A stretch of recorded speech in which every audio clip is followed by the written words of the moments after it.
Assalamualaikum warahmatullahi wabarakatuh. Salam. Ulun ucapkan selamat datang kepada Bapak dan Ibu yang sudah berkenan untuk menghadiri acara diseminasi penyebaran pemahaman yang sama budaya positif di sekolah. Alhamdulillah, hari ini kita diberi kesempatan.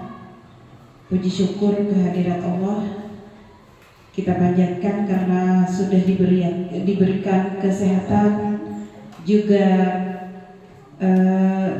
kesempatan untuk menghadiri acara ini, berkumpul di sini.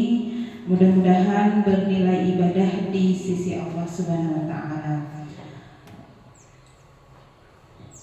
Puji dan syukur juga tercurah kepada junjungan kita Nabi besar Muhammad Sallallahu Alaihi Wasallam yang telah membawa kita dari alam yang kegelapan menuju ke alam terang benderang, minaz zulumati ilan nur.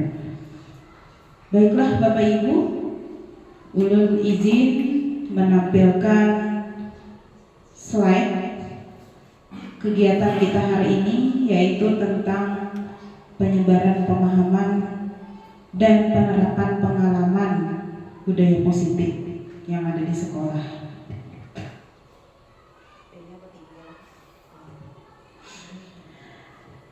Oke, langsung saja Bapak Ibu. Pernahkah Bapak Ibu mendengar kata budaya positif sebelumnya? Kalau kita terjemahkan secara perkata budaya, berarti biasanya kebiasaan-kebiasaan ya. Kemudian kalau yang positif berarti yang baik. Nah, kita lihat untuk pengertiannya. Budaya positif itu adalah nilai-nilai, keyakinan-keyakinan, dan kebiasaan-kebiasaan yang ada di sekolah yang berpihak pada murid. Berpihak pada murid ini artinya pembelajaran yang memandang bahwa setiap murid itu mempunyai kelebihan, mempunyai kebutuhan masing-masing. Jadi kita tidak bisa menyamakan antara si A dan si B kebutuhan belajarnya seperti apa. Ada yang sukanya olahraga, kita tidak bisa memaksakan dia untuk suka menyanyi, ya.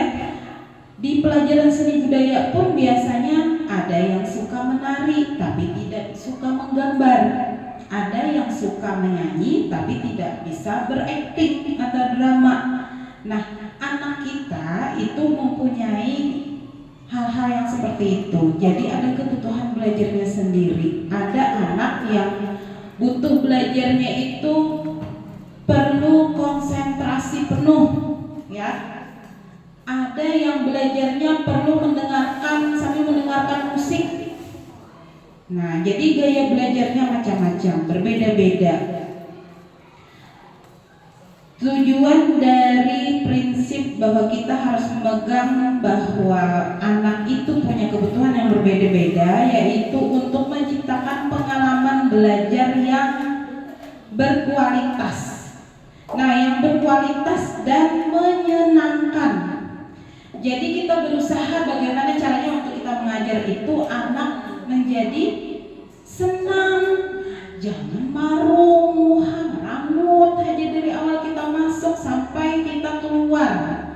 Jadi bagaimana caranya kita membuat suasana kelas kita menjadi santai tapi tetap masuk pelajaran yang kita ajarkan. Nah, ini menyenangkan bagi murid. Jadi apa yang murid suka kita berikan kepada mereka. Makanya ada prinsip bahwa pendidikan menurut Ki Hajar Dewantara itu guru itu menghamba pada murid. Jadi kita apa yang murid mau, tapi dalam catatan masih tetap dalam pengawasan, arahan dan bimbingan kita. Ya. Nah, selanjutnya Bapak Ibu, dalam budaya positif itu ada beberapa intinya yang harus kita bahas. Yang pertama ini adalah bahwa adanya perubahan paradigma belajar. Paradigma belajar, kemudian ada disiplin positif, ada motivasi perilaku manusia, ada kebutuhan belajar, posisi kontrol, restitusi, keyakinan kelas, dan juga segitiga restitusi. Nah, dari ke 8 inti positif, budaya positif yang ada di layar, yang mana yang pernah Ibu lakukan atau yang baru kenal? Yang mana Bapak Ibu? Ada yang baru kenal istilahnya yang dari ke-8 itu? Kebutuhan dasar, posisi kontrol, keyakinan kelas, ada disiplin positif yang mana?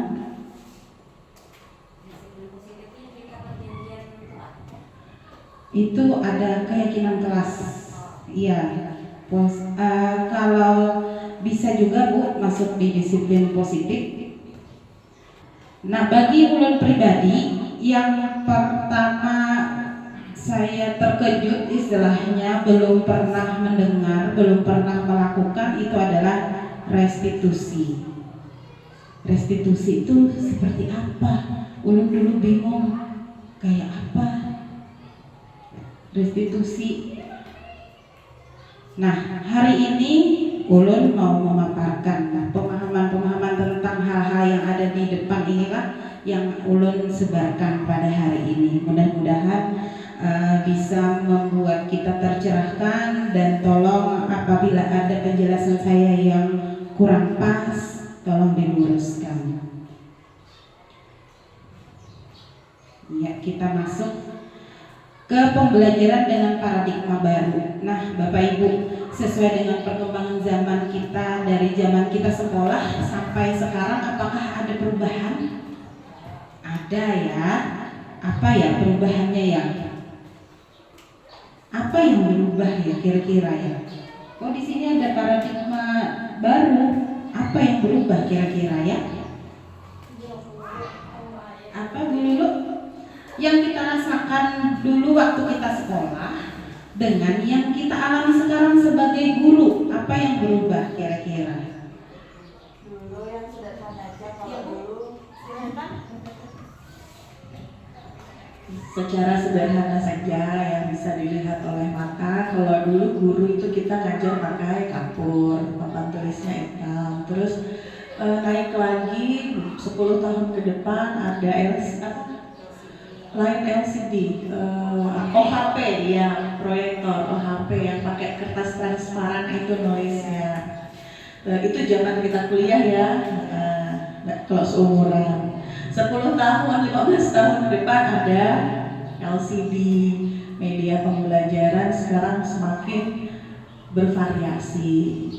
Nah, itu tentu saja merubah paradigma atau merubah siapa yang kita ajar. Tentu saja anak-anak lahir sudah ada teknologi tersebut. Beda dengan zaman kita bahari masih di TV hitam putih. Sekarang anak-anak lahir TV-nya ada lagi yang hitam putih tapi berwarna. Nanti mungkin 10 tahun ke depan kita akan melihat TV layar sentuh. Tapi sekarang udah ada TV layar sentuh.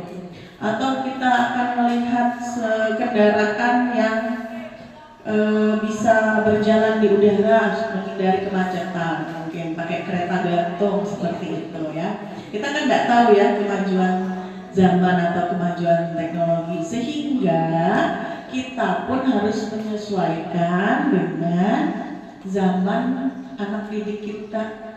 Kadang-kala kita mau empati, kayak guru kita bahari mengajar pakai kapur, menjelaskan aja sebukuan. Mungkin zaman kita enjoy seperti itu. Kenapa enjoy? Ya tidak ada tantangan, karena tidak melihat TV berwarna. Tidak ada lagi tantangan yang bisa dilihat selain melihat CD menjelaskan aja. Oh, bagus CD menjelaskan. Bahkan kita dulu bangga, senang melihat kalau guru itu hafal materinya, sebukuan. Wah, ibu nih harap mengajar masuk tanpa buku, hafal sudah CD. tinggal ditulis. Kagum kita, wah, mantap sih ini pintar benar, hafal sebukuan. Karena memang zaman kita dulu itu saja medianya. Nah, kalau sekarang kadangkala anak kita itu kita jejali metode yang seperti itu, bosan pasti dia. Sehingga ada istilah pembelajaran dengan paradigma baru. Ya paradigmanya ya itu tuh kita, anak-anak kita itu yang unik-unik. Mungkin itu saja Ibu Lulu. Terima kasih Bu Rina. Iya, terima kasih Ibu Dwi Mardianti yang sudah memberikan penjelasan yang sangat gamblang, yang sangat realistis yang kita lihat sekarang. Nah, Bapak Ibu, itulah paradigma perubahan dalam dunia pendidikan kita. Dari segi sarana prasarananya, kemudian dari metode pembelajarannya juga sekarang berubah. Ibu Bapak pernah mendengar pembelajaran berpusat pada murid? Yang berpusat pada murid? Kalau dulu waktu kita sekolah, itu tadi kita mendengarkan ceramah dari Bapak Ibu guru kita, seolah-olah kita hanya menjadi pendengar yang baik. Ya. Nah, kalau yang dulu yang seperti itu tadi, misalnya mendengarkan ceramah, kemudian kalau disuruh ada latihan atau menjawab soal yang kita jawab sesuai dengan arahan Bapak Ibu guru, itu namanya pembelajaran berpusat pada guru atau teacher center. Nah, sekarang Bapak Ibu, kita diarahkan untuk merubah hal tersebut. Apa perubahannya? Dirubah dari yang berpusat pada guru menjadi berpusat pada murid atau siswa kita. Jadi kita hanya sebagai pendamping, hanya sebagai fasilitator saja dalam pembelajaran. Merekalah yang aktif menggali ilmu pengetahuan, menggali keterampilan yang mereka punya. Nah, jadi itu salah satunya juga Bapak Ibu ya. Jadi perubahan dari yang teacher center berubah menjadi student center. Nah, itu.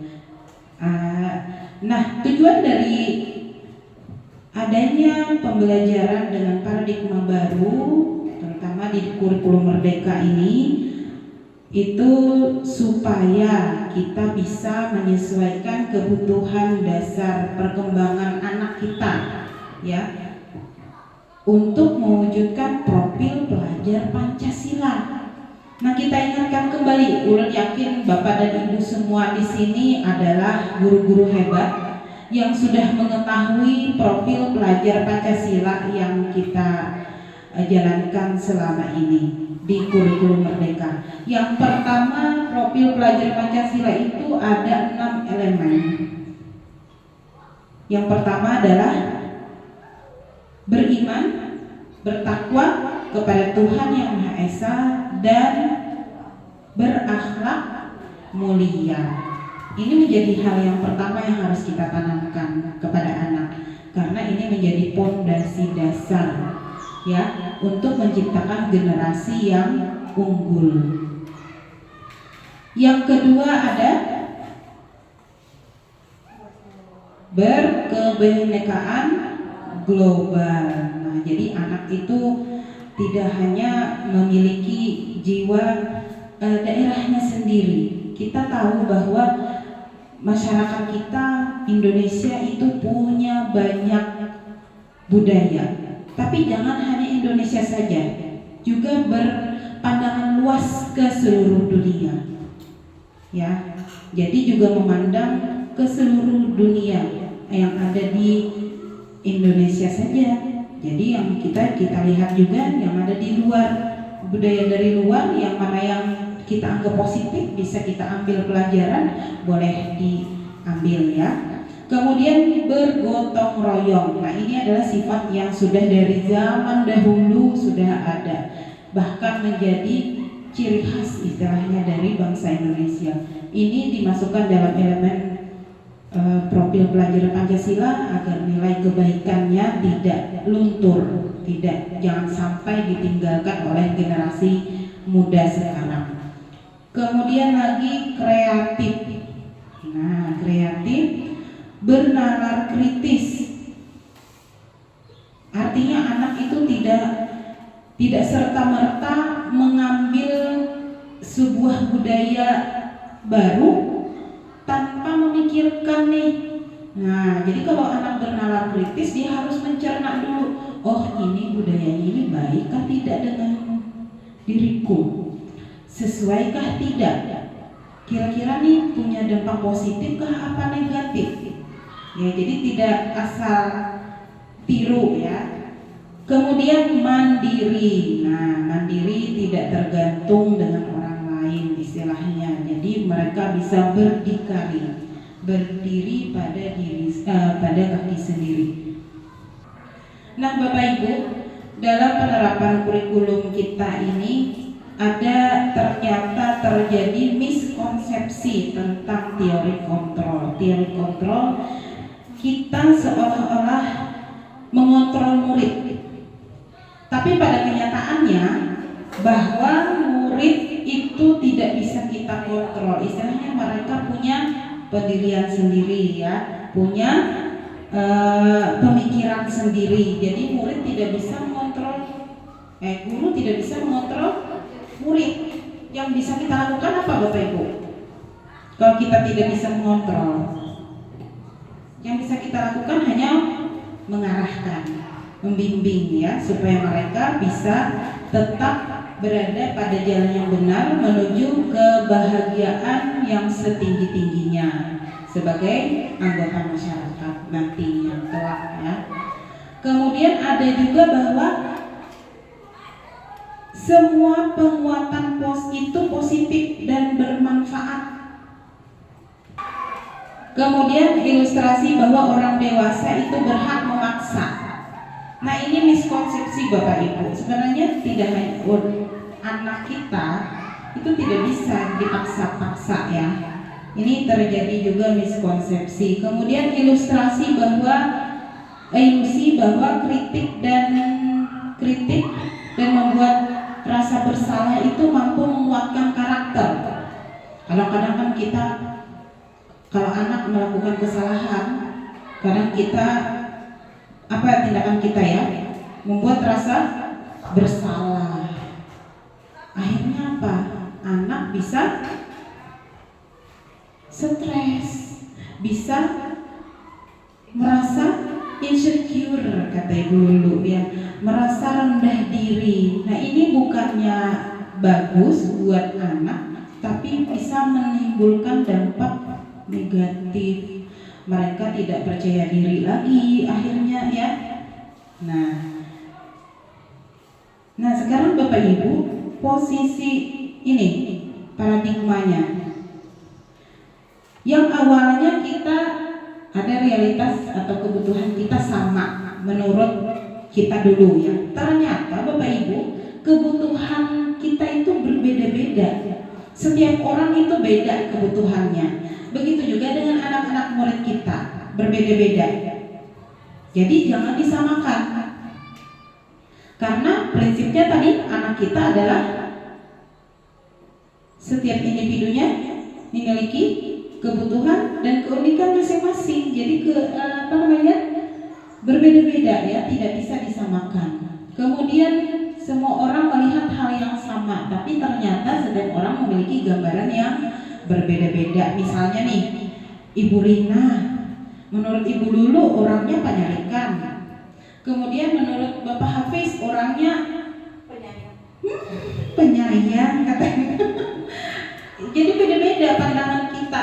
Itu baru satu orang, belum lagi anak murid kita dalam satu kelas itu kan banyak nih. Ya. Si A menilai si B, inya tuh Bu Ai penyarikan, inya tuh Bu Ai penyinggungan. Ada Bu Ai yang saikung, inya tuh Bu Ai baikan orangnya. Lawan ulun Bu Ai memberi tarus duit. Jadi beda-beda pandangan. Begitu juga dengan pandangan kita terhadap murid kita. Kemudian mencoba mengubah orang agar berpandangan sama dengan kita. Nah itu tidak bisa ya Bapak Ibu ya. Yang kita lakukan itu yang adalah kenyataannya kita berusaha memahami pandangan orang lain tentang dunia. Perbedaan-perbedaan inilah, dan ada banyak lagi Bapak Ibu yang lain di bawah. Orang lain bisa mengontrol saya, tapi sebenarnya tidak bisa. Orang lain menurut orang, oh saya nih kawan nih mengontrolnya nih, nah apa sesuai dengan kehendakku. Tapi menurut kita tidak bisa sebenarnya. Sebenarnya kita tidak bisa mengontrol orang lain. Kemudian pemaksaan. Nah, ada pada saat bujukan gagal. Misalnya nih ulun ada nih berisi duit 50.000. Bu Hanpian misalnya, lah kasih Burina kita tulahkan makanan ulun kan enak misalnya. Terus kalaunya seseorang tidak bisa, tidak mau, misalnya nih yang realistis saja lah. Misalnya ulun menggenggam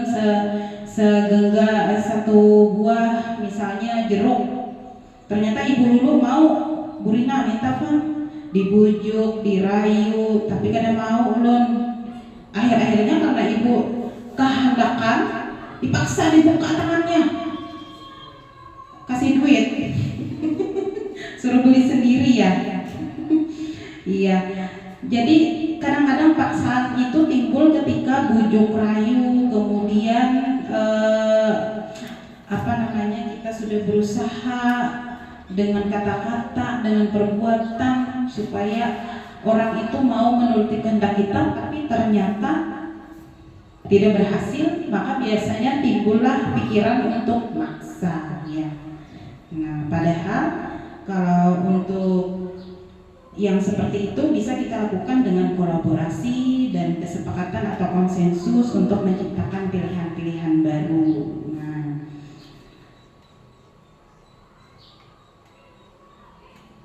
selanjutnya Bapak Ibu, nah ini mengenai disiplin positif, berasal dari kata disiplina yang artinya belajar. Kalau dulu ulun mendengar kata disiplin itu pasti kaitannya dengan peraturan, ya. Kalau disiplin itu pasti kaitannya dengan peraturan, dengan tata tertib biasanya ya. Tapi yang arti sebenarnya disiplin itu adalah belajar, Bapak Ibu ya. Disiplin mengacu pada disiplin diri yang memiliki tanggung jawab terhadap apa yang dilakukan berdasarkan nilai-nilai yang diyakini. Nilai yang diyakini apa? Yang baik-baik tentunya. Nah, kemudian disiplin positif itu merupakan salah satu cara penerapan disiplin yang bertujuan untuk menumbuhkan kesadaran serta memberdayakan peserta didik tanpa imbalan, penghargaan, ancaman atau bahkan hukuman. Nah, inilah yang diharapkan. Jadi anak kita itu apabila mengerjakan tugas jangan gara-gara takutan, kayaknya aku disariki bapak, mun kada mengumpul, aku kayaknya dihukum bapak, kayaknya berdiri di lapangan di bawah tiang bendera, kayaknya 2 jam pelajaran melakukan jangan PR misalnya. Nah, yang ingin kita tumbuhkan itu adalah kesadaran dari dalam diri mereka. Nanti ada yang namanya motivasi internal ya. Nah, sebagai pendidik tujuan kita adalah menciptakan peserta didik yang memiliki disiplin diri sehingga mereka berperilaku mengacu pada nilai-nilai kebajikan universal, nilai-nilai yang dan memiliki motivasi intrinsik dalam perubahan perilaku ke arah yang lebih baik. Nah, kita lihat apa saja itu nilai-nilai kebajikannya. Nah, ini Bapak Ibu, nilai kebajikan itu artinya nilai yang disepakati bersama lepas dari suku, bangsa, agama, bahasa maupun latar belakangnya. Jadi ini contoh ya, ada profil pelajar Pancasila. Nah, seperti yang 5-6 elemen tadi, beriman dan bertakwa kepada Tuhan Yang Maha Esa dan berakhlak mulia, berkebinekaan global, gotong royong, mandiri, kreatif dan bernalar kritis, itu juga sebagai nilai kebajikan. universal, artinya berlaku untuk semua. Lepas dari agama apa dia, suku bangsanya apa, jadi tidak memandang ya, tidak memandang kesukuan, ras, kemudian secara budaya juga. Jadi ini nilai kebajikan itu berlaku secara universal. Yang kedua, Ibu Primary Years Program. Nah ini bukan ibu ya, ini bulat seharusnya. Apa saja itu? Yang pertama ada sikap toleransi, rasa hormat, integritas, mandiri, menghargai, antusias, empati, keingin-tahuan, kreativitas, kerjasama, percaya diri, dan komitmen. Itu juga termasuk nilai-nilai kebajikan yang kita anut. Kemudian ada keterampilan hidup atau life skill. Nah ini salah satunya dapat dipercaya. Nah anak-anak kita generasi sekarang ini sudah mulai luntur nih. Saya merasakan sendiri nih ya, mengajar di sini sudah berapa 15 tahun. Perasaan dari tahun ke tahun ini kok semakin menurun ya. Perasaan saya sajakah atau Bapak Ibu juga merasakan? Ya, dapat dipercaya, lurus hati, pendengar yang aktif, tidak merendahkan orang lain dan memberikan yang terbaik dari diri. Nah inilah Bapak Ibu nilai-nilai kebajikan yang dapat kita ambil, yang dapat kita terapkan, nantinya diharapkan bisa dimiliki oleh anak-anak didik kita. Nah Bapak Ibu, pernahkah kita melihat anak didik kita itu perilakunya agak menyimpang atau agak lain? Banyak ya. Ada yang istilahnya kayak pengalahian lorang. Ada yang sedikit-sedikit kadang mau terpancing hendak berkelahi.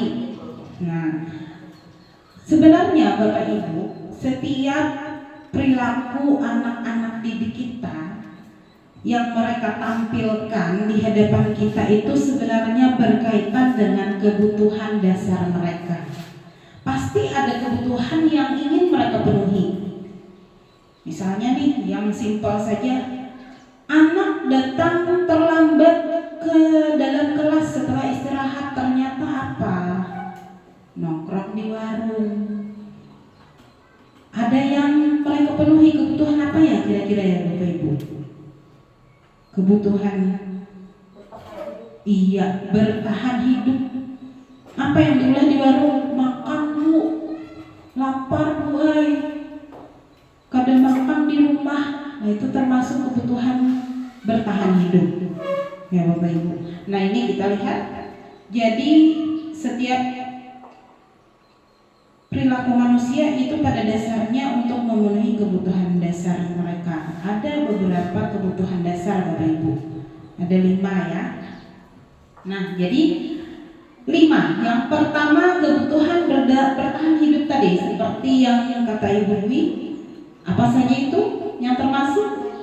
Makanan, pakaian, ya, tempat tinggal, kemudian rasa aman, dan juga kesehatan. Itu mutlak kita penuhi. Kalau dalam ekonomi istilahnya kebutuhan primer, ya. Karena kalau tidak dipenuhi ini bisa mengganggu kelangsungan hidup seseorang. Yang kedua, kebutuhan kasih sayang dan rasa diterima. Nah, kalau Pak Amin sudah terpenuhi nih. Kalau kebutuhan kasih sayang. Jadi Bapak Ibu, kasih sayang dan rasa diterima itu sering muncul ya anak-anak kita yang kadang cari perhatian. Misalnya dengan guru-guru ini suka bermanja-manja, misalnya bisa jadi mereka sedang memenuhi kebutuhan kasih sayang dan rasa diterima. Di rumah ternyata setelah kita selidiki, oh mamanya abahnya cerai misalnya ya. Jadi tapi ada yang memperhatikan di rumah. Apa sasarannya akhirnya? Guru di sekolahan akhirnya seolah-olah mereka ingin meminta perhatian kita ya.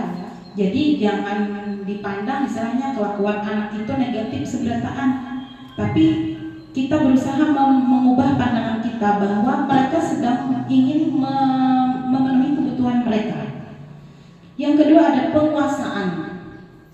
Ini berkaitan dengan harga diri, keinginan untuk dianggap memimpin, kemudian berprestasi, diakui dan didengar. Kadang kita menemui anak murid kita yang istilahnya sok jago misalnya di sekolahan. Itu termasuk mereka memenuhi kebutuhan penguasaan, ya, ingin berkuasa. Berkuasa atas apa? Misalnya atas teman-temannya, karena dia merasa paling pintar, misalnya, atau paling jago, paling bisa berhitung misalnya, ya. Jadi mereka berusaha memenuhi kebutuhan penguasaan. Kemudian ada kebebasan. Nah, ini anak kita nih. Kadang ada anak yang butuh kebebasan dengan diperlihatkan dengan perlakuan seperti apa, Bapak Ibu? Kalau anak sedang memenuhi kebutuhan kebebasannya, terlihat dari perilaku anak kita seperti apa? Kalau yang dia coba penuhi itu adalah kebebasan. Kebebasan ini dicirikan berkaitan dengan sikap mandiri, memiliki pilihan, mencoba hal baru, mampu mengendalikan arah dirinya. Misalnya, ulun mengajar seni budaya misalnya, ya, materinya tentang seni tari. Ada anak yang nyeletuk, "Bu, jangan seni tari, Pak, ulun ini lelakian, boy, kada hendak ulun seni budaya tuh, tari menari lelakian," misalnya. Dia ingin bebas apa? Bebas memilih pelajarannya karena dia tidak suka dengan pelajaran tari. Tapi alhamdulillah ya, di tempat kita laki-lakinya mau saja menari. Nah, kemudian ada kesenangan. Nah, bermain-main, humor, antusias, tertawa, itu berarti mereka sedang memenuhi kebutuhan kesenangannya. Seperti anak murid kita, istirahat hendak main bola, ya. Kemudian pas waktu masukan hendak buru-buru istirahat, itu kebebasan juga. Jadi nih, bermain, ketawa-ketawa. Bahkan ada yang sudah kelas 3 kan dulu masih main kejar-kejaran. Nah, itu berarti mereka sedang memenuhi kebutuhan kesenangannya, mencari kesenangan. Iya. Nah, jadi inilah Bapak Ibu, tugas kita itu adalah mendeteksi dari setiap perilaku yang dimunculkan oleh anak-anak murid kita ini. Kita deteksi, oh kenapa dia melakukan seperti itu, kebutuhan apa yang sedang dia berusaha penuhi. Jangan langsung disalahkan, ikan nih. Ya, jadi kita coba selami dulu kenapa anak ini melakukan hal-hal yang seperti itu. Selanjutnya Bapak Ibu, nah ini ada motivasi perilaku manusia tadi. Ada ekstrinsik, ada motivasi intrinsik. Sudah tahu ya bedanya? Ekstrinsik berarti anak itu melakukan sesuatu hal, mau melakukan apa yang kita minta itu karena keinginan, karena faktor dari luar, bukan karena kehendak dirinya sendiri. Motivasi ekstrinsik yang pertama untuk menghindari ketidaknyamanan atau hukuman. Kayak mengerjakan tugas tadi Bapak Ibu. Ujar ibu bilang, kadang mengerjakan tugas kan kena ditambahin ulang kena tugasnya, atau misalnya kena kada dapat nilai kan. Nah, berarti itu hanya untuk menghindari ketidaknyamanan. Atau misalnya nih, memakai atribut sekolah pada hari Senin. Pada hari Senin aja, hari-hari berikutnya kada lagi memakai. Kenapa? Karena hari Senin lah yang sering kita adakan razia biasanya. Berarti motivasinya apa? Dia tidak pakai kaos kaki bukan karena dia merasa perlu kaos kakinya, tapi takutan dengan hukuman yang akan dia terima. Nah, ini motivasi ekstrinsik. Kemudian ada motivasi ekstrinsik yang berikutnya adalah mendapatkan imbalan atau penghargaan dari orang lain. Misalnya ada siswa kita, ini kejadian saya pernah mendengar sendiri. Bu, umpat lomba nang ini Bu, dapat duit lah. Enggak ada dapat duit, boy, uler hak. Nah, ini motivasi ekstrinsik juga berarti. karena ingin mendapatkan imbalan, penghargaan. Nah, tugas kita itu adalah bagaimana menumbuhkan motivasi intrinsik sebenarnya, supaya mereka tumbuh kesadaran dari dalam diri mereka sendiri untuk menjadi orang yang mereka inginkan dan menghargai dirinya seorang. Kayak ada pakai kaos kaki, seharusnya kan kalau pakai kaos kaki, kakinya jadi aman, tidak mudah misalnya terjejak kalau pakai sepatu, ya. Artinya dia menghargai dirinya sendiri, menjaga dirinya sendiri.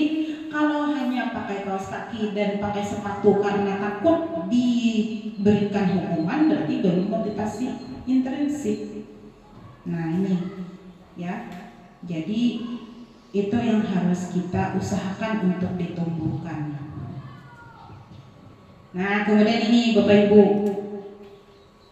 berkaitan dengan motivasi ekstrinsik tadi kan ada kita membahas tentang hukuman, ya, hukuman. Kalau dia melanggar peraturan sekolah bisa dapat konsekuensi, bisa dapat hukuman. Nah, sekarang bedanya antara hukuman, konsekuensi, dan yang poin yang salah satu inti dari budaya positif tadi apa? Restitusi. Nah, kita lihat Bapak Ibu. Hukuman itu sifatnya tidak terencana, tiba-tiba. Jadi istilahnya ada tertulis secara resmi, ya. Kemudian murid tidak tahu atau yang akan terjadi atau tidak dilibatkan. Istilahnya kada tahunya hukuman bahwa ini kalau berlaku kayak ini dapat hukuman seperti ini. Kemudian bersifat satu arah. Artinya apa? Yang membuat hukuman ini bisa saja jadi itu adalah hanya guru. Murid tidak berperan untuk membuat hukuman. Kan satu arah. Hei, kenapa terlambat? Nah, misalnya nih, ayo masih lari kan? Atau misalnya karena Anda mengumpul tugas, silakan berdiri di depan kelas, misalnya. Hanya satu arah maksudnya guru yang menentukan, ya. Nah, jadi kemudian berupa hukuman fisik atau psikis. Nah, ini bisa berupa disuruh lari tadi ya, kemudian bisa juga berupa hukuman psikis yang berkaitan dengan mentalnya dia. Nah, kalau konsekuensi sifatnya terencana. Kalau hukuman tadi tiba-tiba ya, tidak direncanakan. Kemudian murid tetap dibuat tidak nyaman. Konsekuensi, sikap guru selalu memonitor murid. Biasanya Bapak Ibu kalau konsekuensi ini dia muridnya sudah tahu. Oh, ada peraturan misalnya nih, datang ke sekolah harus memakai seragam sesuai dengan harinya. Ternyata ada anak murid kita yang memakai seragam berbeda. Dia tahu sudah kalau memakai seragam yang berbeda dia bakalan dapat konsekuensinya apa nih? Nah, misalnya kalau tidak mengumpul PR berarti aku bakalan dapat konsekuensi apa nih? Sudah tahu resikonya dia kalau tidak patuh ya, kalau tidak menjalankan apa yang menjadi sudah tata tertib misalnya. Nah, bisa juga itu konsekuensi. Nah, kalau restitusi Bapak Ibu ini adalah sebuah jalan keluar yang diharapkan bisa membangun tanggung jawab anak kita. Jadi restitusi ini proses menciptakan kondisi bagi murid untuk memperbaiki kesalahan. Jadi kesalahan mereka apa? Kita tanyakan ya. Kemudian kita berusaha berkolaborasi dengan anak, mengajarkan murid untuk mencari solusi sendiri. Coba kita tawarkan dengan anak. Kita cari dulu apa penyebabnya. Ya, nanti ada penerapan segitiga restitusi ada Bapak Ibu ya. Kita bahas lebih rinci. Nah, untuk untuk mengelola ini, yang mengelola murid-murid kita ini tadi kita harus punya posisi kontrol. kita bisa mengontrol murid kita 5 posisi. Apa itu? Yang pertama biasanya penghukum.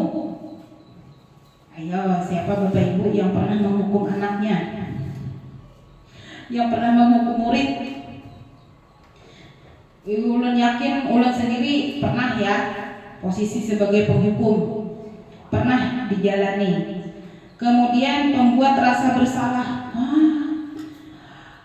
Pian nih datang terlambat, maka ibu piket hari ini. Mana ada sempat bisa sapu misalnya nih. Pian kena pas ibu kena disarki bapak kepala sekolah. Nah anaknya jadinya merasa bersalah. Aduh, gara-gara aku nih, ibu nih kena jadi disarki kepala sekolah nih. Pokoknya pembuat rasa bersalah ya. Yang kedua, kita kadang memposisikan diri kita sebagai teman kepada murid kita. Ulun sering, ya. Siapa yang Bapak Ibu yang pernah memposisikan diri menjadi teman bagi muridnya? Teman? Iya. Kadang-kadang kita kan tidak enak juga ya, terlalu kaku dengan anak murid ya, terlalu formal ya. Kadang-kadang kita ingin sedikit bercanda misalnya ya. Iya. Cuman kita harus ingat posisi teman ini ternyata punya dampak negatif. Kadang-kadang kita karena saking akrabnya dengan murid, ibu nih tanah boy. Kan jadinya kita sendiri yang akhirnya dirugikan ya. Kalau kadang-kadang kita terlalu over ya dengan anak-anak. Nah kemudian ada juga guru yang memposisikan dirinya sebagai pemantau. Ini biasanya selalu mengaitkan dengan peraturan yang ada di sekolah. Misalnya nih, ada anak kita yang ketahuan bawa HP. Misalnya, Habizah, pian membawa HP nih. Ingatlah nih peraturan sekolah kita.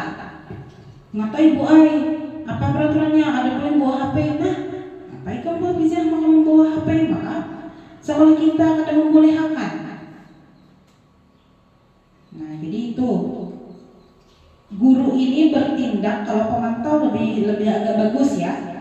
Guru itu biasanya melakukan tindakannya berdasarkan peraturan yang ada, mengaitkan dengan peristiwa yang terjadi pada muridnya. Ya, jadi istilahnya ada pengontrolnya. Nah, Bapak Ibu, apa yang harus kita lakukan? Seharusnya posisi kita itu berada di mana? Sebaiknya pada posisi manajer. Ya, dimana manajer itu tugasnya untuk apa?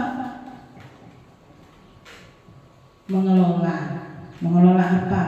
Perilaku murid, mencari, berdiskusi di mana kekurangannya, di apa kesalahannya, bagaimana cara mengatasinya. Nah, ini nanti kita posisi manajer ini Bapak Ibu nantinya akan berfungsi pada saat kita melakukan restitusi. Nah sekarang Bapak Ibu, contoh penerapan 5 posisi kontrol. Misalnya nih, ada kasus ya.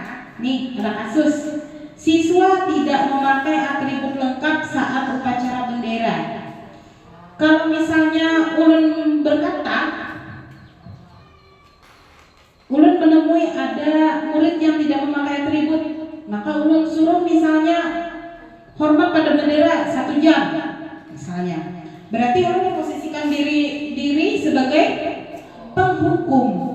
Atau misalnya, hei, kamu datang terlambat, sana lari 5 kali putaran lapangan misalnya. Itu penghukum Bapak Ibu. Nah kemudian ulun menyangkapi misalnya ada murid yang tidak memakai atribut lengkap tadi dengan berapa kali Bapak Ibu harus memberitahu kamu selalu saja. Nah misalnya mengulang-ulang, kamu selalu saja mengucapkan Bapak Ibu, bagaimana ini? Karena ibu ini nanti sarikina, kami pang ada lengkap, membawa topi kada, pakai dasi kada misalnya, datangnya terlambat. Kayak apa kena ibu kena sebagai wali kelas kena disariki orang misalnya, disariki kepala sekolah. Nah, absennya misalnya terlalu banyak, ada murid kita yang sering tidak masuk misalnya, ya. Pian kada kasihan kalau ibu, karena ibu kan disalahkan.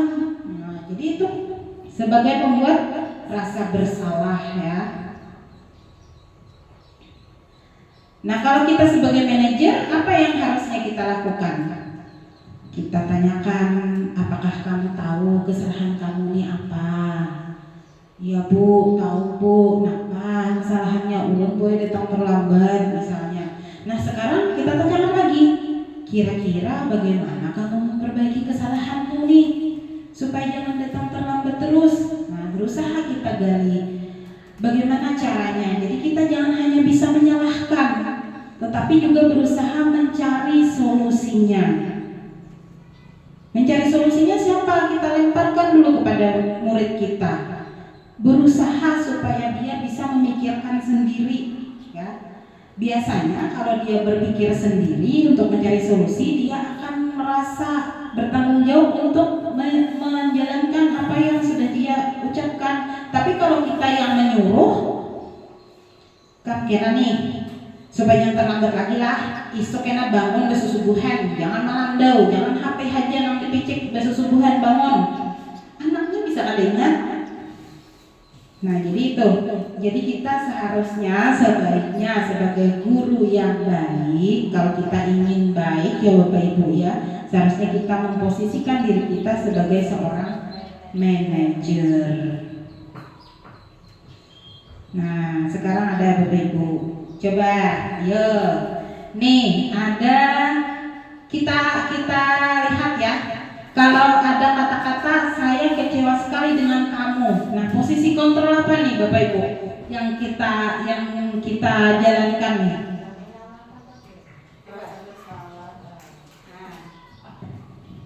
Apa nih? Saya kecewa sekali dengan kamu. Memposisikan Posisi kontrolnya sebagai posisi kontrolnya. yang suka menyalahkan tadi loh, nomor lain satunya. Iya, membuat rasa bersalah kepada muridnya. Oh ya, ada pendapat lain Bapak Ibu? Ya, siapa lagi? Kalau misalnya ada guru yang melihat anak muridnya melakukan hal yang dianggap tidak sesuai, kemudian gurunya berkata, saya kecewa, maaf ibu kecewa benar kamu tuh bakal lakukan kayak itu misalnya. Ini sebagai pembuat, benarkah? Sepakat Bapak Ibu membuat rasa bersalah? Iya ya. Nah kemudian yang kedua Bapak Ibu, kita mintakan kepada siapa? Coba kita lihat. Kamu tidak pernah benar melakukannya. Sudah samalang salah, hari ini salah ulang. Bila-bila juga bujurnya. Nah, ini posisi apa nih kira-kira nih Bapak Ibu? Kata-katanya sih sebenarnya tidak kaku ya, tidak monoton, bisa disesuaikan dengan keadaan dan situasi yang kita hadapi. Cuman kita ini contoh saja ya. Pian nih datang terus. Nah, kada pernah bujur, kada pernah jawab nih. Nah, berapa kali sudah ibu misalnya ibu ajari berulang-ulang sudah tetap aja kada bisa misalnya. Itu sebagai apa? Bapak Ibu ada yang bisa jawab? Posisinya berarti sebagai gurunya. Gurunya berarti sebagai mengambil posisi kontrol dari yang 5 tadi yang mana? Ada sebagai penghukum, pembuat rasa bersalah, ada sebagai teman, kemudian ada sebagai pemantau, dan yang terakhir sebagai manajer. Ini mana nih kira-kira nih kalau gurunya berkata seperti ini?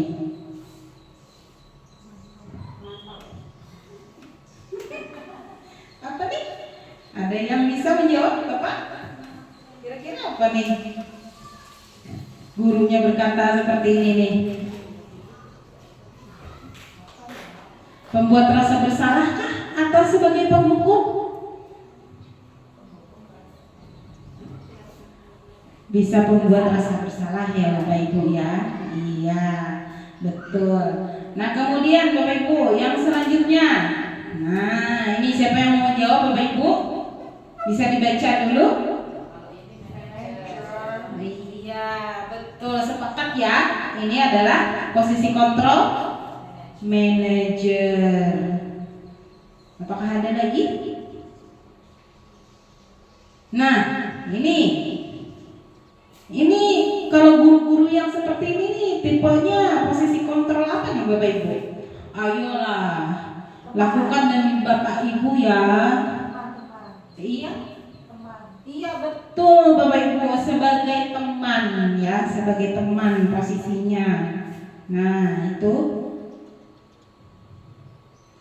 Nah kalau yang ini Bapak Ibu, kita mintakan kepada siapa ya? Ibu Lulu, siapa yang mau ditanya Bu Lulu?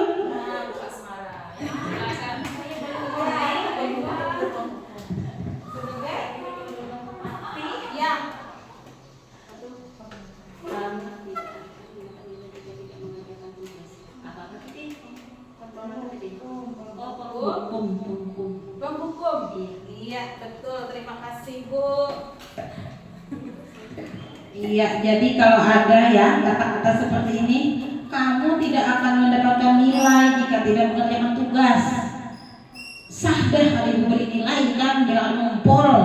Nah, itu berarti sebagai posisi penghukum, benar kata Ibu Asmara tadi ya. Oke. Ya sebelumnya Bapak Ibu ada yang ingin ditanyakan kah dulu? Setelah tidak ada yang ditanyakan, kita lanjutkan ke keyakinan kelas ya Bapak Ibu ya. Nah, keyakinan kelas ini mengapa harus keyakinan kelas? Kenapa tidak peraturan saja? Yang sering kita lakukan kan, yang kita dengar itu adalah peraturan kelas. Peraturan kelas kita apa saja? Kada boleh bawa makan di sekolahan, di dalam kelas waktu pelajaran. Kada boleh apa lagi? Kada boleh keluar masuk, permisi terus ke WC lah, ke warung, mana-mana, menukar buku, menukar pulpen, keluar terus. Terus apa lagi Bapak Ibu yang sering kita temui? Iya, kada boleh bemandiran di dalam pada saat pelajaran ya. Nah sekarang Bapak Ibu, peraturan kelas itu sudah tidak ada lagi. Tata tertib katanya sudah tidak ada lagi. Berubahlah menjadi yang namanya keyakinan kelas. Nah, apa gerak keyakinan kelas tuh? Keyakinan kelas itu dibentuk dari kesepakatan, sebuah kesepakatan kelas. Keyakinan kelas ini memuat hal-hal baik, Bapak Ibu, hal-hal baik yang diyakini baik apabila ada di dalam kelas kita, yang harus ada. Tapi yang harus diingat dalam pembuatan keyakinan kelas, kalimatnya harus dalam bentuk positif, tidak boleh negatif. Jadi yang negatif itu seperti apa? Ada kata tidak, dilarang, ada boleh. Makanya tadi kan tidak boleh apa? Tidak boleh buang sampah sembarangan. Itu bukan keyakinan kelas karena mengandung kata negatif. Berarti yang keyakinan kelasnya dalam bentuk apa Bapak Ibu? Tidak boleh buang sampah di sembarangan misalnya. Ya, Ibu. Silakan. Berarti Jadi kalimat keyakinan kelasnya bisa diganti menjadi buanglah sampah pada tempatnya. ya. Oke. Jadi kan Kalimatnya kita rubah tadi ya, dari yang tidak boleh buang sampah sembarangan, kalimat negatif, dirubah menjadi kalimat positif berupa buanglah sampah pada tempatnya. Yaitu salah satu contoh. Kenapa ada peraturan aja? Nah, kalau keyakinan kelas itu Bapak Ibu dibentuk berdasarkan kesepakatan antara murid dan guru ya. Jadi sama-sama disusun, sama-sama dirumuskan di kelas. Jadi sama-sama disusun. ini juga makanya dikasih tisu. Iya. Testing. Iya. Iya. Jadi keyakinan kelas tadi Bapak Ibu kita bentuk berdasarkan kesepakatan kita di dalam kelas. Bolehkah keyakinan kelas itu dibentuk berdasarkan mata pelajaran Bapak Ibu? Misalnya nih Bapak Hafiz waktu mengajarkan pelajaran tahfiz tahsin, bolehkah ulun membentuk keyakinan kelas ulun seorang? Boleh Pak? Jawabannya boleh. Misalnya, jadi selain keyakinan yang ada di dalam kelasnya yang berlaku secara umum untuk semua mata pelajaran, boleh juga pian melakukan membentuk keyakinan kelas khusus untuk pelajaran pian. Misalnya ada hal-hal yang harus dikhususkan lagi untuk tahfiz tahsin, misalnya apa Pak? Biasanya Pak? Kalau misalnya nih, adakah yang peraturan yang misalnya keyakinan kelas yang bisa pian khususkan untuk pelajaran pian? Contohnya membaca surah sebelum mulai belajar, mengucap salam sebelum masuk kelas. Iya bisa, betul Bapak Hafiz ya. Misalkan nih anak-anak kan misalnya pas pada awal pembelajaran mata pelajaran pertama biasanya memang berdoa ya. Tapi khusus kelas Bapak Hafiz misalnya ditambah lagi misalnya, boleh Pak. Tapi jangan banyak-banyak karena anaknya kedingat.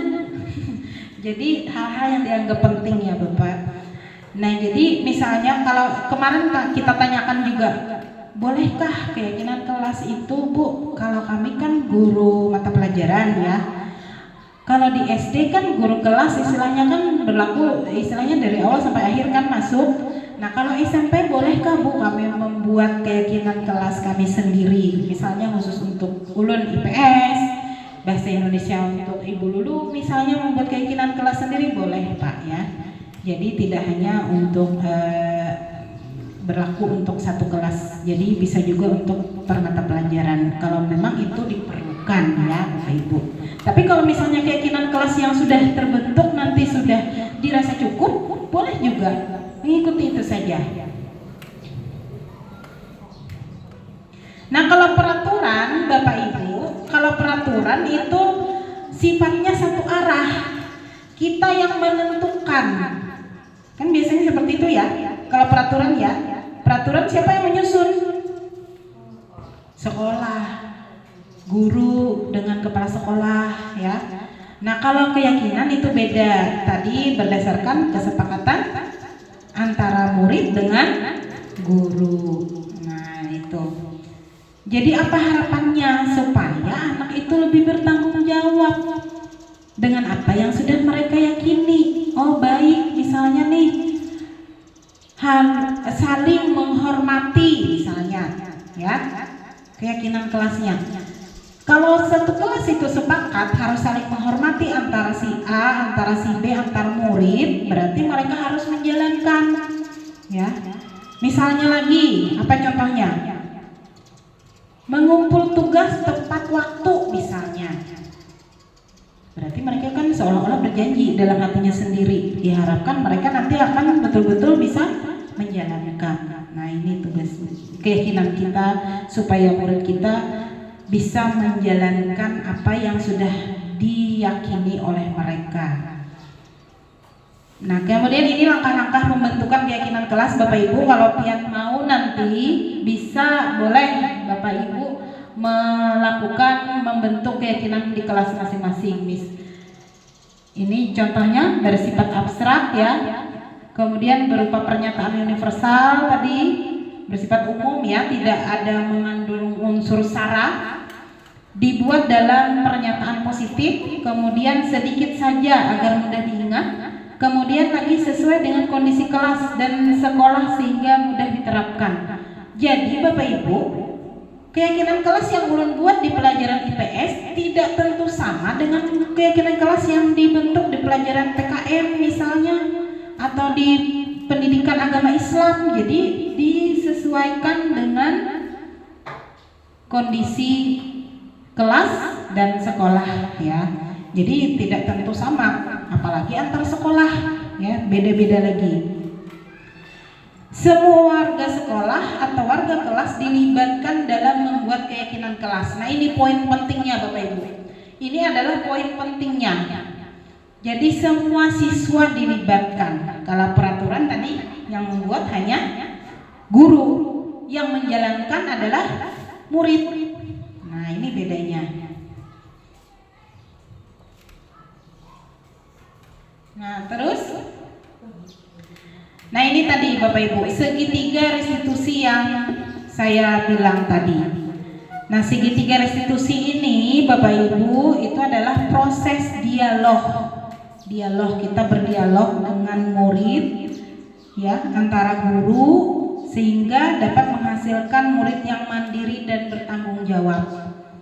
Jadi segitiga restitusi itu diharapkan bisa menjadi salah satu jalan keluar apabila kita menemui ada murid kita yang melakukan tindakan ataupun perilaku yang kurang baik.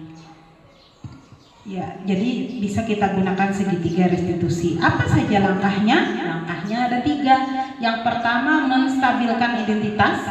Yang kedua, validasi tindakan yang salah. Dan yang ketiga, menanyakan keyakinan. Nah, bagaimana menerapkannya? Ya, ini menstabilkan identitas itu kita harus berpegang teguh pada prinsip bahwa sebenarnya membuat kesalahan itu adalah bagian dari pembelajaran. Itu.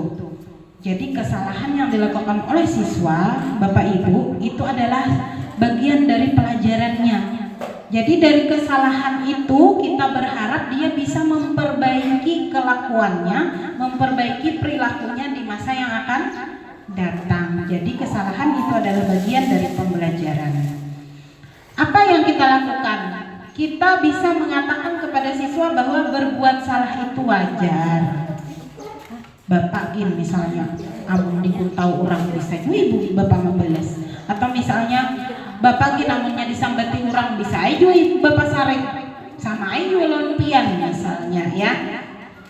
Nah, ibu bapak juga pernah melakukan itu. Ini kata-kata yang bisa kita pakai ya pada saat menstabilkan identitas. Ibu bapak misalnya tidak mau mencari siapa yang salah. Ibu kadang hendak menyalahkan pian. Tapi ini ibu nih hanya ingin mencarikan solusinya. Sekira kawa, ibu kadang mencari kada. Misalnya ya, sekira anak ini istilahnya sadar ya, akan kelakuannya. Nah, kemudian kamu berhak merasa begitu. Kayak tadi, misalnya ada kawannya yang bisa sambatan, dapat nilai 2, dapat 3. Coba lihat ya aku misalnya dapat 9, lalu kawannya nanti sambati sarek. Bekisahnya kita panggil misalnya, kenapa pilih tadi menyambati si A? Ulun boy wajar aja, ulun membanggakan diri ulun dapat nilai yang baik pak. Wajar ya, ibu kan mau dapat nilai paling tingginya di kelas sama ibu bangga juga misalnya. Tapi pian ingat ada kawan pian nang pian sambati tadi itu akhirnya apa? Kasihan inya misalnya. Kita menstabilkannya ya sejenis seperti itu. Nanti ada video yang segitiga restitusi contohnya yang sudah ulun lakukan Bapak Ibu. Nah, kita lihat untuk validasi tindakan yang salah. Ini langkah yang kedua dalam segitiga restitusi. Kita berpegang teguh pada prinsip bahwa setiap perilaku itu berupaya untuk memenuhi kebutuhan tadi Bapak Ibu. Ada kebutuhan tadi ada 5 ya. Bertahan hidup. Kemudian kebutuhan cinta dan kasih sayang, ada kebebasan, ada penguasaan dan ada kesenangan tadi.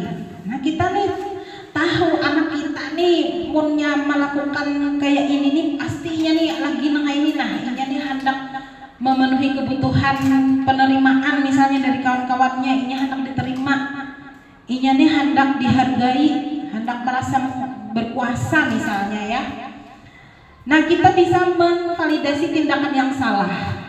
Jadi jangan juai kita bapak gini bahari tahu lah bapak dulu pakai hitarus misalnya lawan ada kawan bapak nang bapak tinjui tiap hari misalnya ya, jangan juga kayak itu.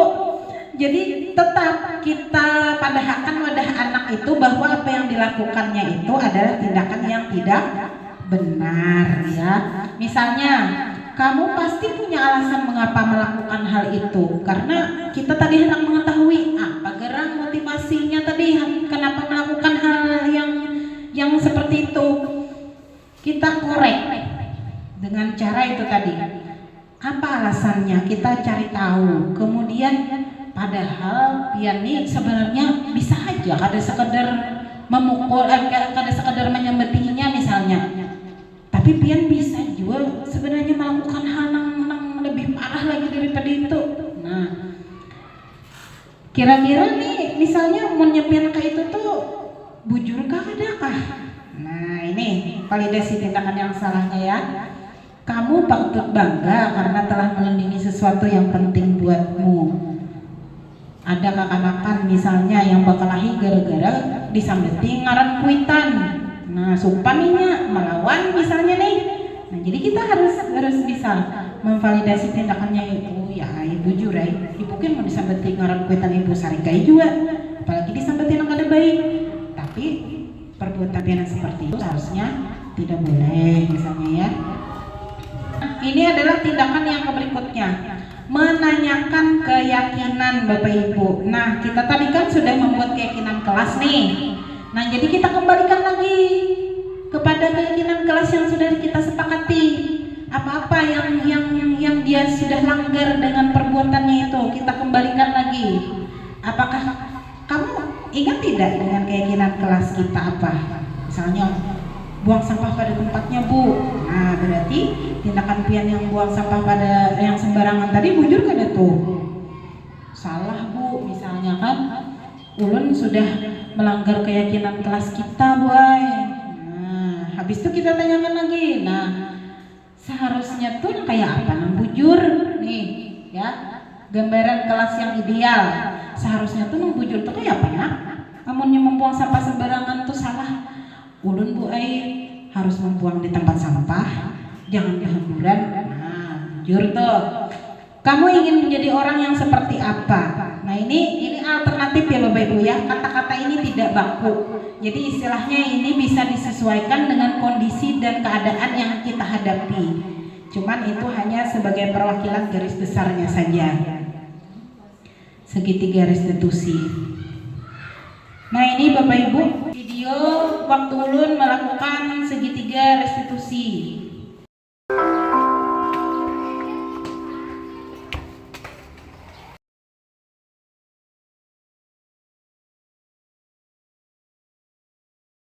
Assalamualaikum. Waalaikumsalam. Bagaimana kabar kalian hari ini? Baik. Oh ya, Ibu lihat ada bangku yang kosong. Hairullah mana nih Hairullah nih? Assalamualaikum Bu. Maaf, saya terlambat duduk warung tadi. Oke, silakan duduk Hairullah. Nah, Hairullah, kamu tahu tidak kenapa ibu panggil ke sini? Tidak tahu Bu. Tidak tahu. Nah, sekarang ibu jelaskan. Tadi waktu ibu masuk, Hairullah kan datangnya terlambat tuh. Iya Bu. Nah, Hairullah kemana tadi? Ke warung Bu. Oh, ke warung. Ngapain ke warung Hairullah? Makan Bu. Oh, makan. Iya. Tidak apa-apa sih, wajar sih kalau seorang siswa itu biasanya kan belanja ke warung. Nah, cuman Hairullah harus ingat waktu, jangan sampai terlambat ya. Iya Bu. Nah, kenapa Hairullah sampai makan di warung mana tidak sarapan? Tidak sempat Bu. Tidak sempat sarapan. Iya Bu. Oh, gitu. Oke, nah sekarang kalau Hairullah sudah terlambat begini, Hairullah ingat tidak dengan keyakinan kelas kita? Ingat Bu. Ingat apa ya? Harus datang tepat waktu. Ya betul, harus datang tepat waktu. Berarti kalau Hairullah terlambat itu sesuai keyakinan atau tidak? Tidak. Berarti tindakan Hairullah Salah. salah. Oke, jadi ibu di sini bukannya untuk menyalahkan, tapi untuk mencari jalan keluar sama-sama ya. Iya Bu. Jadi kalau Hairullah sekarang terlambat, untuk besok-besoknya apa yang Hairullah lakukan untuk memperbaikinya? Bangun pagi-pagi makan. Bangun pagi lebih awal supaya sempat Sarapan. ya sempat sarapan ya, jangan Iya, sampai Bu. terlambat supaya sempat sarapan di rumah dulu baru ke sekolah. Iya Bu. Oke, kira-kira kapan Hairullah nih mau memulai memperbaiki apa yang sudah Hairullah lakukan? Besok Bu. besok. Oke, Ibu tunggu ya besok, jangan sampai terlambat lagi. Terima kasih. Ya, Tos Bu. dulu.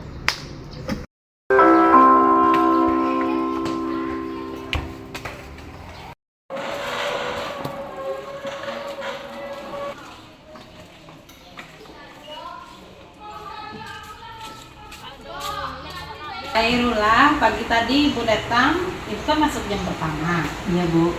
Ibu lihat Khairullah tadi kan kasih tiket bersih-bersih kelas. Iya.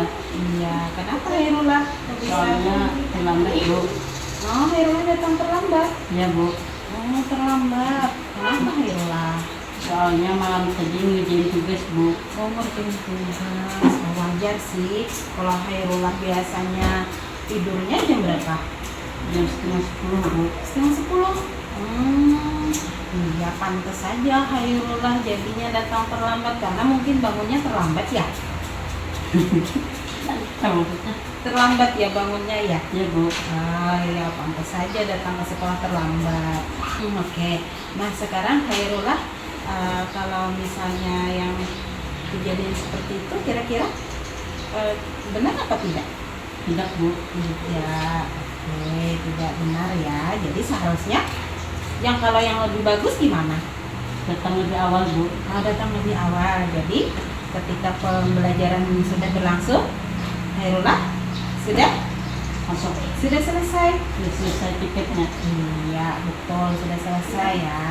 Nah, sekarang kalau menurut keyakinan kelas kita, Khairullah tiket sebelum Khairullah tadi tiketnya terlambat itu kira-kira sesuai tidak dengan keyakinan kelas kita? Tidak, Bu. Nah, keyakinan kelas kita menyebutkan bahwa Datang tepat waktu. datang tepat waktu, Tiket terus tepat waktu. tiketnya lebih Awal. awal. Oke, berarti Khairullah tadi Salah. salah ya, bukan salah ya. Hanya saja Khairullah perlu datang lebih awal supaya tiketnya bisa lebih cepat ya. Oke, nah sekarang apa yang kira-kira Khairullah bisa lakukan untuk memperbaikinya? Ngerjain tugasnya jangan malam. Iya, jangan kemalaman ngerjain tugasnya ya. Jadi tidurnya bisa lebih cepat. Kalau tidurnya cepat, bangunnya bisa Cepat. cepat. Terus datang ke sekolah Cepat. bisa cepat. Berarti tiketnya bisa juga lebih Cepat. cepat. Oke, nah sekarang Khairullah kapan nih kira-kira nih bisa merubah? Besok, Bu. Oh, besok. Khairullah besok tiket lagi. Iya, Bu. Iya, oke. Sekarang berarti Khairullah sudah bisa ya, berarti ya Iya, Bu. datang tepat waktu sehingga tiketnya bisa lebih Cepat. cepat. Oke, terima kasih Iya, Khairullah. Bu. Mudah-mudahan nanti besok bisa tepat waktu ya. Iya, Bu. Nanti terlambat ya. Iya, Bu. Oke. Nah, ini Bapak Ibu penutupnya. Jadi Bapak Ibu, dalam penerapan program disiplin positif hendaknya guru memiliki standar kepribadian profesional. Artinya kita bertindak sesuai dengan prinsip-prinsip yang sudah Ulun jelaskan tadi ya. Profesional dan sosial yang baik di mana guru mampu merefleksi dirinya ya dalam posisi kontrol. Jadi kita sampai di mana sih sudah aku nih selama ini, sampai di mana sih posisi kontrol yang sudah Ulun jalankan. Nah, idealnya Bapak Ibu tadi kita mengambil posisi kontrol sebagai manajer ya Bapak Ibu ya. Kemudian saat ini bagaimana perjalanan diri saya sebagai among, nah ini, atau manajer yang menuntun murid-muridnya menjadi insan yang mandiri, merdeka dan bertanggung jawab dalam, ini salah ketik kayaknya Bapak Ibu, bertanggung jawab ya sesuai dengan standar pendidikan nasional kita. Nah, ini penutupnya Bapak Ibu, mudah-mudahan apa yang Ulun sampaikan ini bermanfaat dan bisa dijalankan ya Bapak Ibu. Memang tidak mudah Bapak Ibu, kalau kita sudah terbiasa kita tidak mudah untuk merubah. Cuman paling tidak kita berusaha untuk merubah apa yang sekiranya kurang tepat atau belum pas. Kita rubahlah pelan-pelan ya. Kita coba perbaiki kita refleksi lagi diri kita, seperti apakah pembelajaran yang sudah kita sajikan kepada anak-anak kita sekarang. Nah, kita rubah menuju kepada pembelajaran yang lebih berpusat pada murid.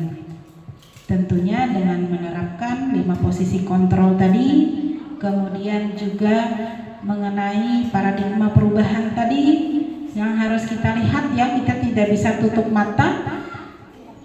Jika menemukan hal-hal yang sekiranya perlu pemecahan masalah dengan perilaku murid kita, kita bisa menggunakan segitiga restitusi tadi Bapak Ibu ya. Nah, demikian Bapak Ibu, mudah-mudahan bermanfaat. Ulun ucapkan terima kasih atas kehadirannya.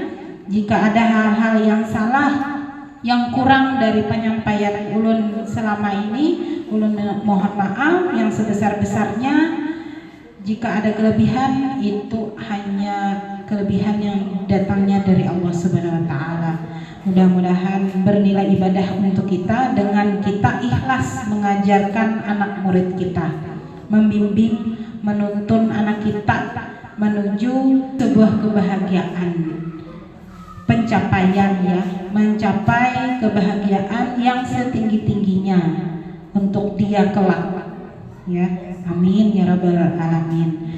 Demikian Bapak Ibu, terima kasih atas kehadirannya. Ulun akhiri dengan akhirul kalam, wabillahi taufiq wal hidayah. Wassalamualaikum warahmatullahi wabarakatuh.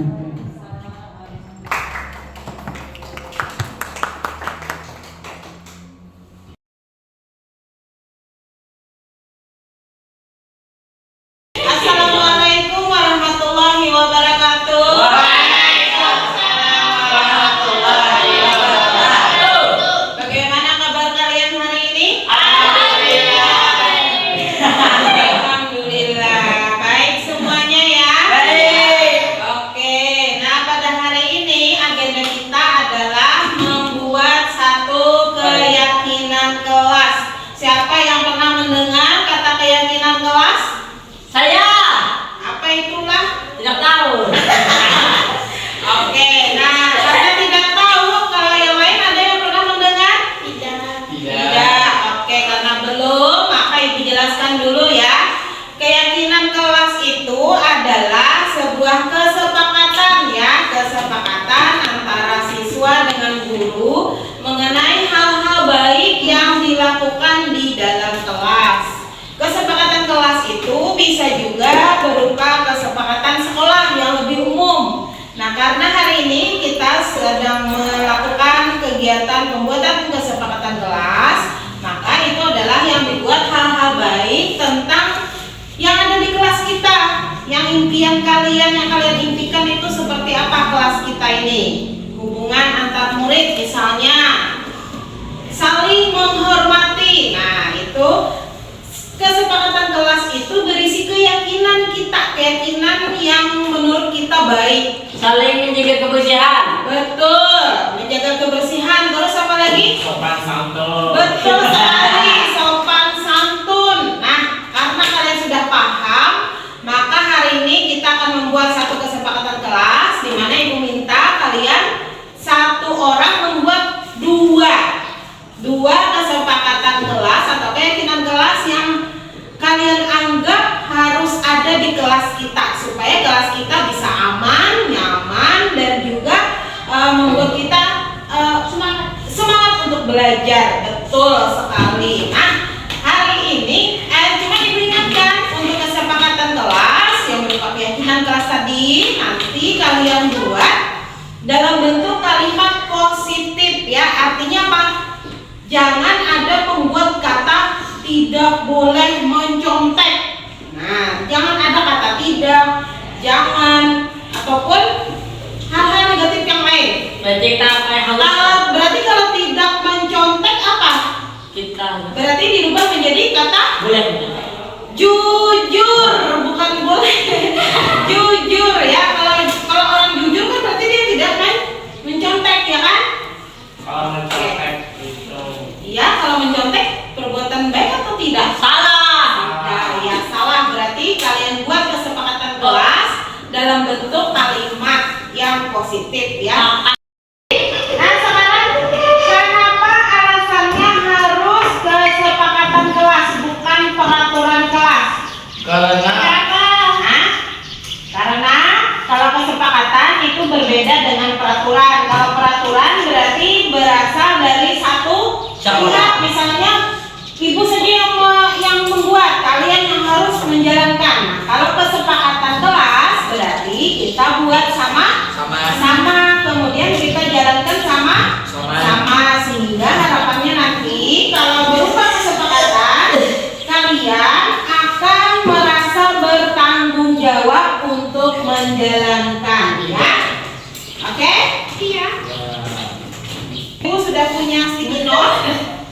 Kalian tulis kesepakatan kelas yang akan kalian impikan di kelas kita ini seperti apa. Kalian tulis, satu orang 2, ibu kasih 2 sticky note. Nah kemudian nanti kita tempelkan di depan.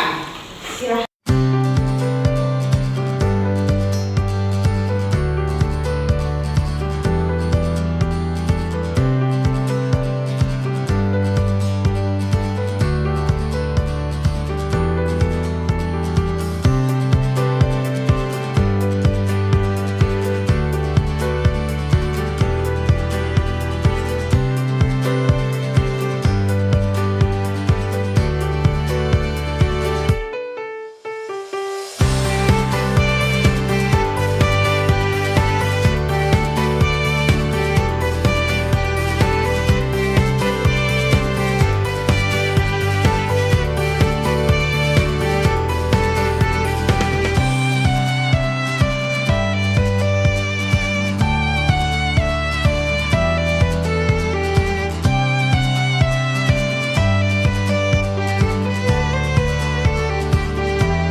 Dan ibu harapkan kalian bisa mengerjakannya atau melaksanakannya dengan penuh tanggung jawab ya.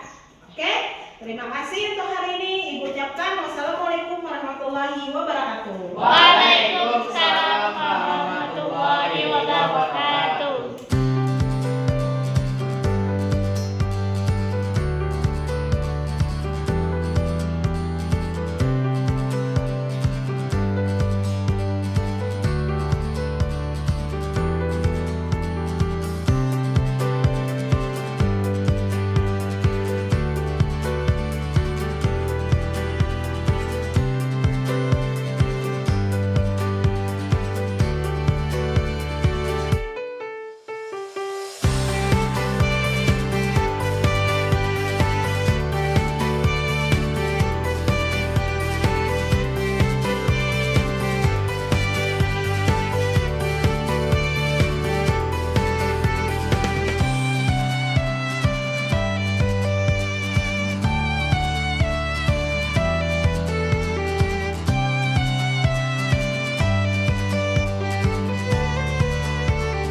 Assalamualaikum warahmatullahi wabarakatuh. Perkenalkan, nama saya Janati Najwa. Saya kelas 8 dari SMP Negeri 8 Amuntai. Perkenalkan, nama saya Muhammad Hairullah. Perkenalkan, nama saya Muhimmatul Aliyah. Dan nama saya Rika Manja. Perkenalkan, nama saya Ahmad Istiadia. Dan nama saya Muhammad Rida.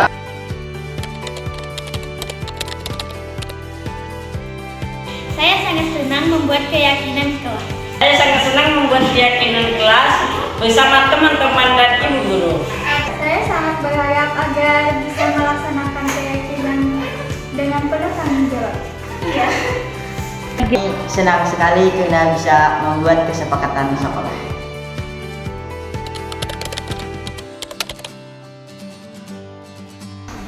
Sangat penting. Sangat penting. Penting banget. Penting sekali.